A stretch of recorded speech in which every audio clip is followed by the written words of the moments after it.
تو هر جمعی بشینی کنان این رگا رو باد میکنن، از غیرت و ناموس حرف میزنن. تو توی مهمونی مثلا کج نگاه کن به خواهر یارو. ما غیرتمون برای ننمونه، برای زنمونه، برای خواهرمونه. بیرون همه تارگتن.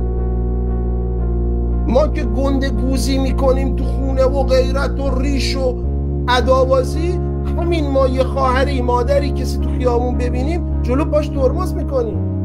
واجی من یه بار توی رسالت داشتم میومدم دیدم رسالت اتوبان ترافیک بسته شده بود، رسالت به حضرت عباس.